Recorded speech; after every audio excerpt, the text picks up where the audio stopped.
briefer. We can get maybe one more episode in on this meeting time. All right, welcome back, friends. Joseph is an ever present help for modern fathers. St. Joseph shines as a beacon for modern fathers struggling amid these cultural storms. He's the model of strength, silent perseverance, and tender authority. In an age that often mocks fatherhood or portrays it as irrelevant, Joseph offers an alternative vision. He fulfilled his vocation not through loud proclamations, but through steady, faithful action. He protected Mary and Jesus, labored to provide for them, and guided the Holy Family in fidelity to God's will. His intercession remains powerful. Fathers today are encouraged to turn to St. Joseph for guidance, strength, and protection as they seek to lead their families in a hostile world. Yeah. And it's so interesting because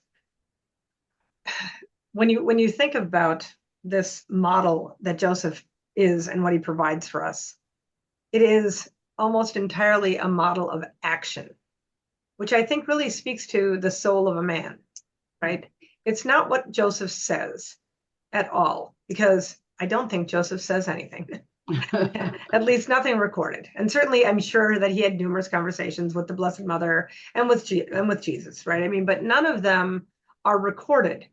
But his actions are so loud then, right? We don't need to wade through vocabulary to try and find out what it means to be a man. It's being a man just in general means to be the active agent within the heart of the family, right? To be that head, to be the one who makes those decisions.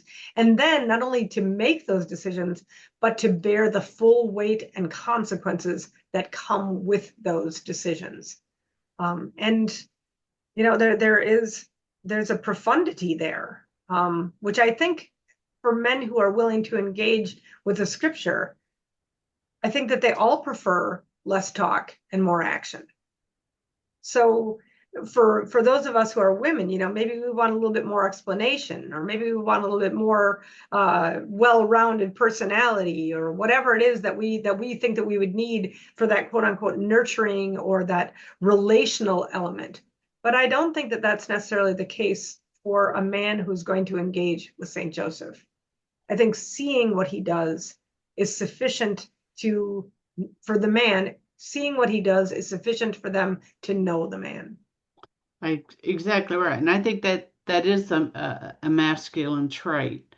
Um, I think it's one of the attractive features of a Warren Carroll's type of a history writing. It's full of action and uh, movement forward. We're in the process of taking a course on Italian Renaissance, great art. And you have the masculine, the Duke or a um, the man on a steed, with his heels down and he's ramrod and he's moving forward. It was the first time they were having. It was going back to the Roman ideal of a man, and so this destruction of fatherhood just doesn't start in the 60s or wherever else. This starts back in the Enlightenment when Absolutely. we see Romantic those period. men are now being portrayed with very tender hands and Yeah, I think like you really see that in the romantic period. you do. And they're not, for a goodly part, married. And for a goodly part, they don't have children. And if they do have children, such as a Voltaire, they have quite a few of them spread all over the countryside. So this what you're talking about, that idea, it is attractive. And so then I think that pulls to uh, the sports area, the sports arena, where you're still able to do that sort of thing. And perhaps I don't want to go too far afield. We're here on St. Joseph, but this whole business with women, with men in women's sports, um,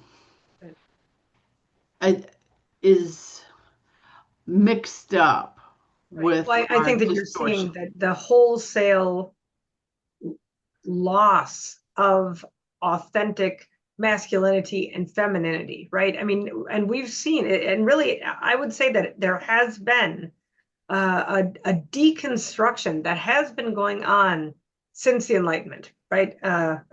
You have that issue one where, if man is body and soul, the Enlightenment overcompensated to the intellect, right? And thought that man could just know everything, right? Measure it, weigh it, right? With that empiricism. And that was not a goodness.